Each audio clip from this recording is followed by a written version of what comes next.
just kind of keep that in mind, that if you feel like, oh, I need to take a day off from exercise, every time I work out because my body feels so achy, beat up, and sore, that is a definitive marker that your exercise is not improving the health and function of your body, because it's leaving you in a state where you're possibly becoming more insulin resistant. It's leaving you in a state where you're possibly you're certainly not getting the consistent anti-inflammatory effects of exercise if you're not able to do it every single day.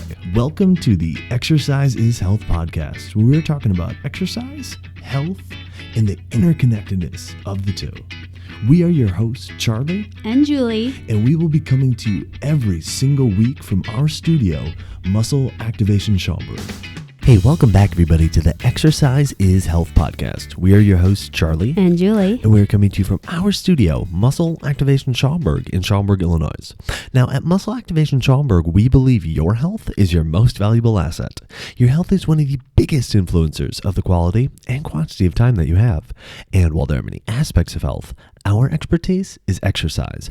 Exercise has been proven time and again to not only improve your health, but also increase your longevity and improve your quality of life. And if you are looking for a guided way to work out on your own from the comfort of your own home that takes less than 20 minutes and requires minimal equipment, then you need to check out our at-home workout program. This 75-day video guided program was designed to help you build the health and function of your body through exercise and exercising on a consistent basis. It includes over 100 workouts, from resistance training to cardio workouts, mobility workshops, and even recovery days to make sure your body stays feeling well. So to learn more about this program and download your copy now, go to homeworkout.matschaumburg.com. Now today, what we are talking about is an exercise-related topic, because we know that exercise is so important. And unfortunately, there's a little bit of a stigma out there that, well, all exercise is good exercise and all exercise will boost your health. And while we love that notion, we do need to clarify some things, because there are actually a number of issues that can be created with exercise, and actually not all exercise is designed to boost your health. So the question we received is, well, isn't all exercise good for your health? Because if you guys follow us on social media or here on our podcast, you know that we're constantly talking about exercise for your health. So I think that's actually a great question. It's like, well, isn't all exercise good for your health? And it's an interesting topic, and that's why we have to talk about it, because yes, moving your body is beneficial for your health, but not all ways that you move your body or programs that you get into that involves moving your body is directly aimed at improving your health. In fact, there are a lot of direct aims or goals that we have for different programs or different outcomes that we're looking for from different programs that actually aren't our healths. So for example, sometimes we get in a program to train for something, for example, like a marathon or a 5K. So the outcome goal of that type of programming is to run a marathon or run a 5K. Now, for some people, that might improve your health. For other people, that might not improve your health, even though you're achieving a 5K or a marathon. And not only, we probably shouldn't only just say, quote unquote, health, but we can also talk about different aspects of your health. Another one is someone that is doing a weight loss program. Now, is losing weight, if you're overweight, inherently good for your health? Yes, probably. But what Charlie and I see a lot is that people go and lose a bunch of weight, get a lot healthier, and then have really poor joint health, because the joint health was neglected during this weight loss goal, which we thought was good for our health, but it wasn't like encompassing the whole health. So as I'm talking about these, do you see how this can kind of become kind of a complex issue? So we're hoping that we can unpack this question a little bit, kind of take it in a bunch of different directions, because it is a pretty vague, open-ended question. And again, just like all of our podcasts, it's more of almost like what we like to call in our One Workout Away challenges. It's like brain fuel. It's like something to think about and ponder so that you can make better decisions for your health and your exercise programming and exercise choices. Now, I need to add in a shameless plug for our Exercise for Life Method Facebook group. Okay. And the reason why I need to add this in is because one of the things that we bring up a lot during our live broadcasts every Thursday at noon, shameless plug, is the idea that actually there's really only one goal of exercise. And the one goal of exercise is to improve the health and function of your body. And so often we get wrapped up in exercise related things, which actually I'm going to call fitness stuff. So we think like the goal of exercising is something fitness related, such as running the 5K or running the marathon, such as being able to do 10 pull-ups, such as being able to do, 25 push-ups, or even such as, losing weight. Like those I would all consider fitness goals versus, to me, the one and only goal of exercise is to improve the health and function of your body. Like you should be exercising, in my opinion, to improve the health and function of your body. And if you're not exercising to improve the health and function of your body, then that means at some level you're likely sacrificing the health and function of your body in order to accomplish something else. And so that's what we're trying to differentiate today between kind of different means and different, I guess, like modalities or thought processes when it comes to exercise, and talk to you about like how to really structure your workouts to improve the health and function of your body. Now, as we're talking about this too, I really don't want to put down like the fitness part where it's like you have these external goals, like again, training for a marathon, losing weight. Those are all like external things, right? Because if you even follow Charlie on Instagram, he's like obsessed with setting these like external goals. They're like fun, right? They're motivational. There's something like push yourself.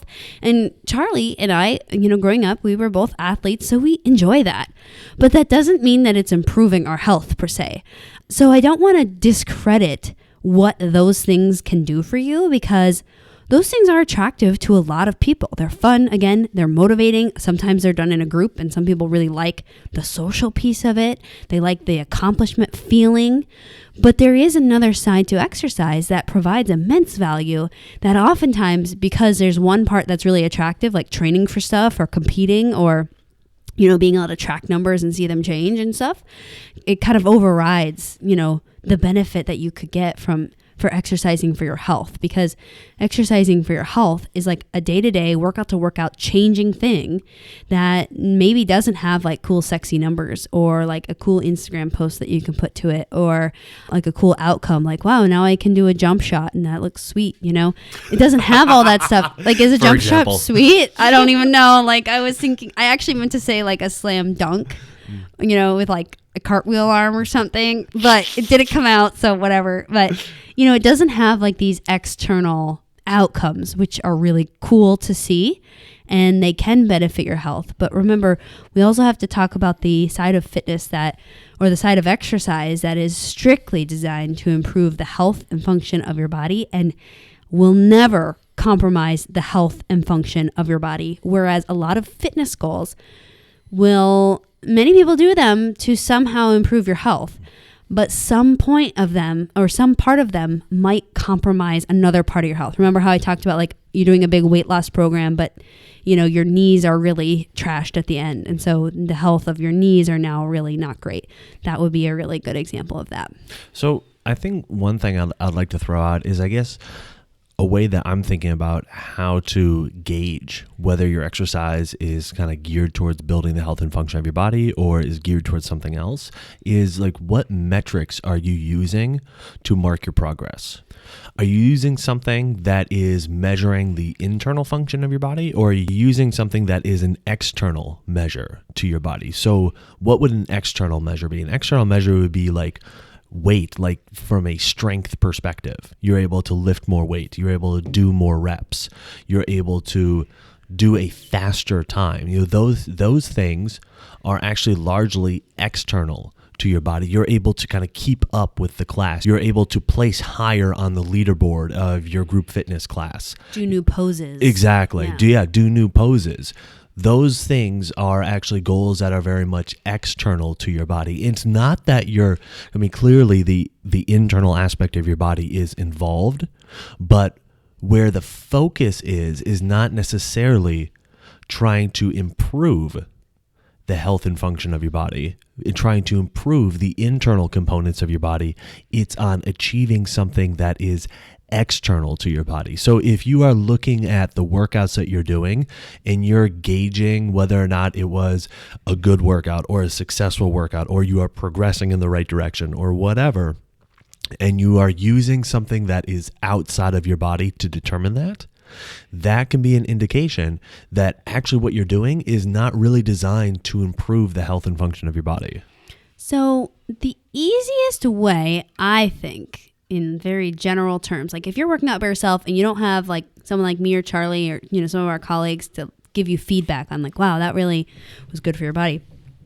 The easiest way, I would say, to know if a workout was good for your body is at the end of your workout. If, number one, you feel good, right? You feel good, and we have to talk about what that means. Good, exactly. But you're also feeling that your body is functioning more fully. Most of the time, after a workout, most people's bodies feel like they're functioning less good or they're less functional. And you might hear things like, it's very difficult to move out of the gym. Like some people are like, oh, I'm crawling out of the gym, which means like they're so fatigued that they're having to like really push themselves just to get out of the gym. Or if you feel like your body is moving less, like when you leave the gym, you actually feel like more stiff or more achy or more sore or less flexible when you leave the gym. That's also, or you leave your workout, I guess we could say. It's also a pretty good way to know that your workout did something that was excessive or too much. And so that means that that workout had some kind of negative effect on your body rather than all positive. Now, because sometimes when we say this, like, oh, maybe you don't push yourself quite as hard, people think like, well, I have to like do a hard workout to like achieve my goals. Well, you want to work out so that you get most of the positive and the least amount of the negative. Because if you think most people work out in a way that they get a lot of positive and a lot of negative, so they're getting a lot of both. We like to see like, hey, let's see if we can maximize the positive and minimize the negative. And, you know, there's a learning curve because, you know, we're learning about our bodies. Our bodies are different every workout. But that's kind of the telltale sign of how your workout was. It's like, are you functioning better and are you feeling better after your workouts? They should feel good on your body. And the one caveat that I wanted to bring up with the good part is that there is something with, and I'm not an expert on these hormonal changes, but I do know that when you work out, there's something that's called endorphins that are released that oftentimes people will like use as like, oh, I always feel better after my workout, even though they're hobbling away because of the changes in our brain. And I'm not talking about those changes. I'm talking about the physical joint and muscle changes that are happening. Because you can really push yourself really hard and have a lot of detriment to your joints, but have this huge endorphin rush, or sometimes people call it like a runner's high or something. And that will make you feel good. But that's kind of a temporary feel good. So I just wanted to delineate that so that we're not thinking, well, I feel good even though, you know, I really do crazy workouts and, you know, it seems like my joint health is getting worse. That's not what I'm talking about. I'm talking about the physical piece. Yeah, and I mean, to be honest, like endorphin rushes and endorphin release, that is done at such an extreme level anyways. I mean, the whole thing is that's more or less like endogenous morphine. So it's your body's morphine that's being produced when your body says, wow, I am so broken down right now that I need to essentially just kind of kill your sensation so you can keep running away from whatever it is you're running away from. You know, that's kind of its, you know, evolutionary use is like you've been running so hard for so long to just try to survive. Your body is so broken down right now that we're going to give you this huge rush of essentially, you know, sensory deprivation that you're not going to feel anything. And so all that ache and that hurt that you were feeling, it's going to be gone. And so we see that and we're like, oh yeah, you know, I love that high from working out. It's like, okay, well, first of all, you're not getting that high because you're not working out that hard. And secondly, if you are getting that high because you're working out that hard, understand your body is doing that because you are beating it down so badly that it's way to help you survive is to essentially more or less like kill your feeling. And so then you get this great high after. That's not building your health and function. So yeah. So there are, but to your point, at lesser levels of exertion, you know, you get a boost in serotonin. So a lot of times what we call, I get my endorphin rush from exercise. It's not endorphins that you're getting. It's a boost in serotonin. It's a boost in dopamine. It's a boost in, we talked about with Dr. Duyan. So, dopamine, he was saying, is closely related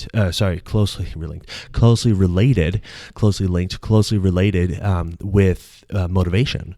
So you leave your workout and, like he was saying, okay, you can feel more motivated. You can feel more on task. You can feel sharper, ready to do stuff because this increase in dopamine.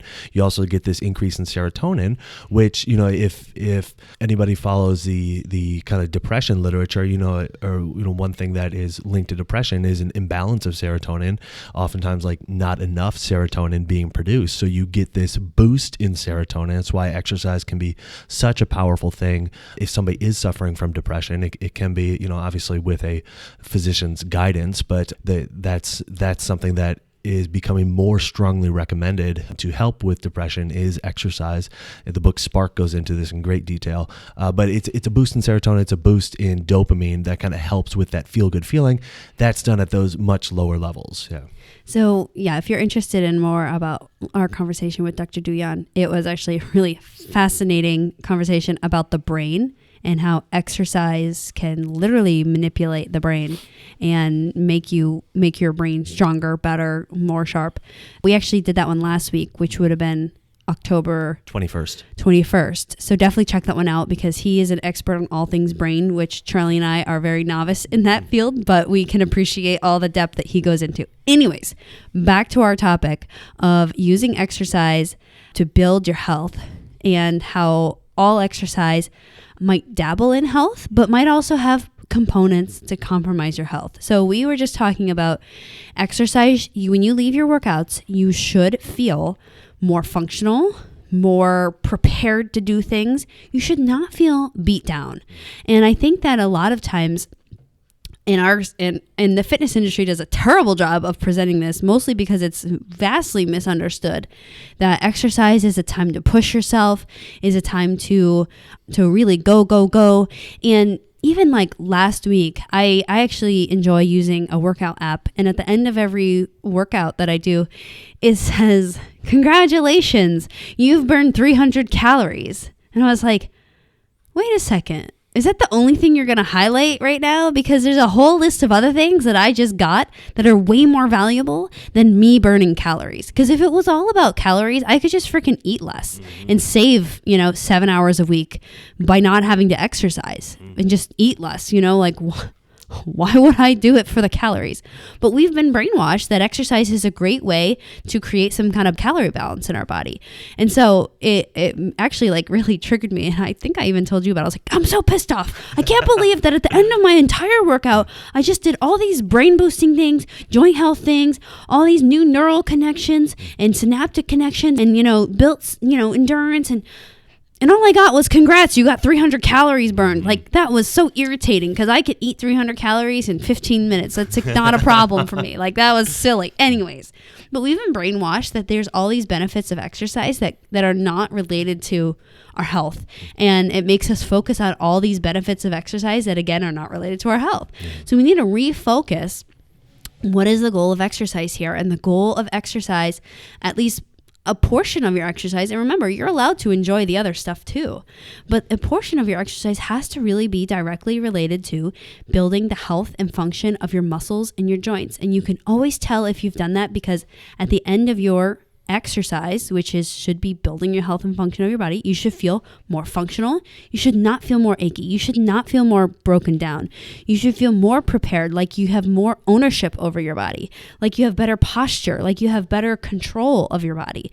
These are all good signs that, hey, that workout really boosted how my body is functioning right now. So use that as like the easiest way. Like Charlie and I have things that we can do that you can't do on yourself that we can do here in the studio. But, if you're feeling great after your workouts, that's a really good sign. If you're not feeling good after your workouts, that's a good sign that you need to make some changes. And we have lots of podcasts that you can listen to help you make those changes. Yeah, definitely make sure you're feeling good after your workouts. Now, that's such a big point. And the reason is because if you're not feeling well after your workouts, you're unlikely to come back the next day and exercise again. And the reason why that is important, well, not only that, are you not are you unlikely to come back and exercise again the next day, but you're also unlikely to stay physically active throughout your day, the rest of the day after your workout. And the reason why those two things are important, let's start with the latter first. Let's start with staying physically active throughout your day after you work out, okay? The reason why that's so important is because in order to promote insulin sensitivity, you need to be consistently active throughout your day. So if you go and you do your hard workout and then you are just beat and you're just gonna, veg out on the couch after, or you're just going you can't wait to get to your office so you can just sit down and relax, or if you're just going to, park it in front of the TV the rest of the evening and that's going to be your thing, well, guess what?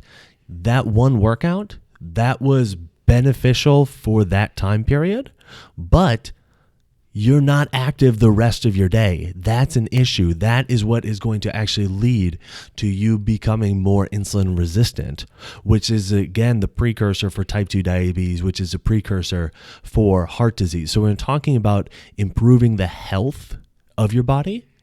If your workout is leaving you in a place where you can't be physically active the rest of your day, that's an issue because it's going to leave you markedly less healthy because now you have the potential to become more insulin resistant, which again is a marker of your health is going in the wrong direction, possibly leading to type 2 diabetes, possibly leading to heart disease. So that's a really big thing.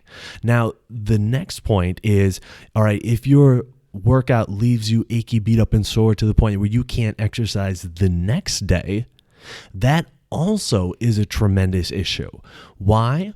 Because when it comes to preventing inflammation, or not preventing inflammation, because inflammation is basically always happening, but let's say to creating a greater anti-inflammatory effect, a systemic anti-inflammatory effect, like throughout your whole body, okay?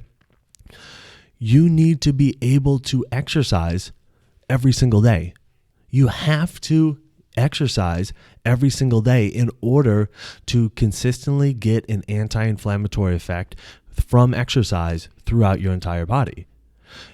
The reason why you need to exercise every single day is because the proteins that stimulate the anti-inflammatory effects have a half-life of about 17 hours, which means after about 17 hours, they've kind of degraded to, half the proteins that were produced, they've degraded to the point where they're not functional.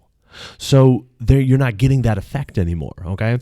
So in order to continuously get that anti-inflammatory effect from your exercise, you have to be able to exercise every single day. So that means when you work out, you have to work out at a level where after your workout, you can still be physically active throughout your day. And it also means you need to work out at a level where the next day you can come back and work out again.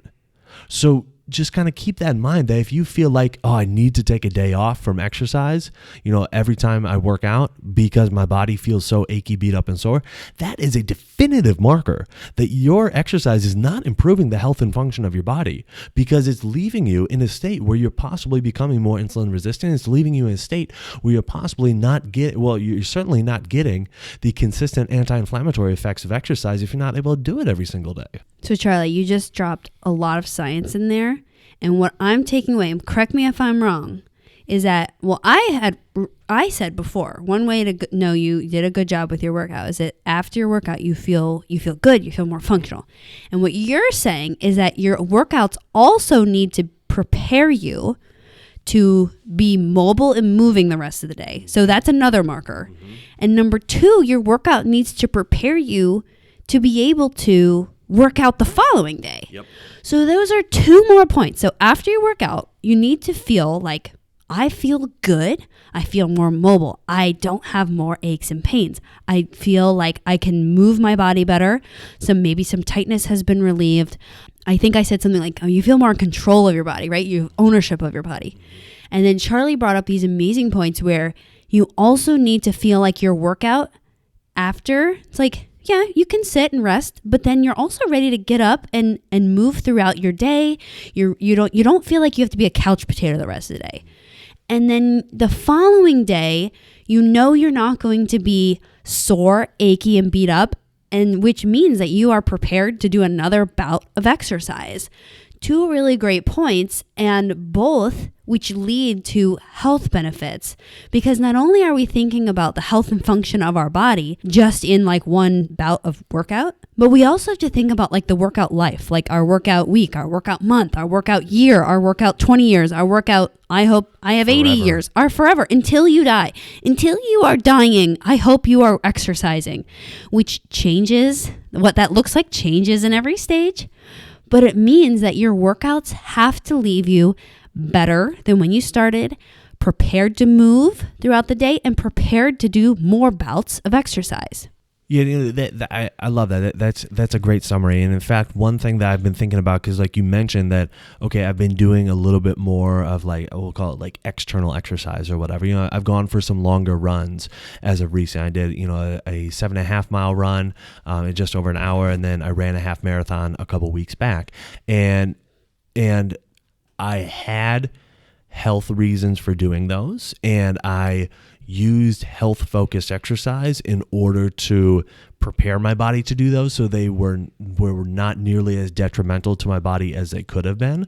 But I tell you what, while I was doing both of those bouts of exercise, I thought to myself, you know, if I get home after this and like I can't be a good dad, I can't do the things that you need me to do around the house, you know, whether it's, you know, mowing the lawn or whatever, like if this beats up my body, takes such a toll on my body that I can't actively participate in, you know, our family time or being a husband or something like that, well, then what the heck was the point of me doing this workout, right? And so I think to me, that's a very simple way of kind of categorizing it, is like, or I guess validating the workout, is making sure that like, okay, yeah, I prepare my body so when I want to go push myself, I can push myself, but I need to make sure that if it's a workout where I'm going to push myself, at the end, I can still do the stuff that, you know, is required of me throughout my daily life. And so I think that's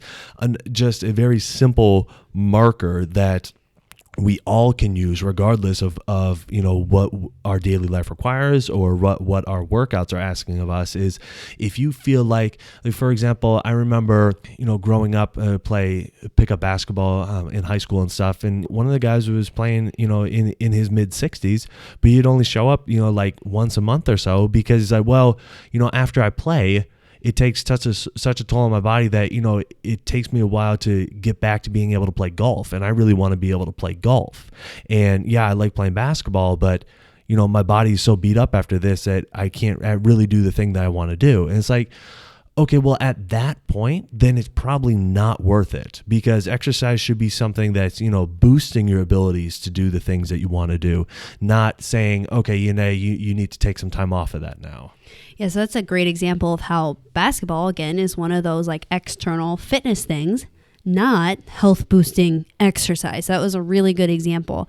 I think you highlighted some great things in terms of like, you know, our exercise world and life should never take away from the rest of our life. And in fact, Charlie, you and I, our whole mission in having Muscle Activation Schaumburg and this podcast is to help educate people on how to use exercise so that they can do the junk they want to do, whether that's be a good dad or husband, like you brought up, or other things like I want to go skiing and not have my knees feel jacked up at the end of the season, or I want to be able to pick up my grandkids and not have my back hurt, or I want to travel. So like stuff you enjoy. Like we want you to use exercise so that you can have ownership over your body, so it's not getting in the way of doing the stuff you enjoy. So I was thinking when you were talking, if you notice in your life that, you know, there's stuff that you want to do that you don't have, I guess we could use the word conditioning for, start doing exercise that promotes the health and function of your body.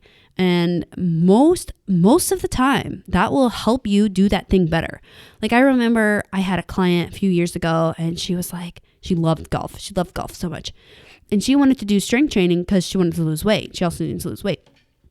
She's like, you know, it's so weird. I've been exercising and now I'm like, I'm killing it on the golf course. Like, well, yeah, like these muscles directly relate to your golf game. And so she just started loving golf even more. Most of us are only ever presented with the fitness type workouts. Well, they're like, well, I used to play basketball and that actually make me feel worse. So how would that help me with my golf? Well, it won't. We're trying to highlight the difference here. That's a fitness thing. You can enjoy it. You can like it, but it's not designed to improve the health and function of your body.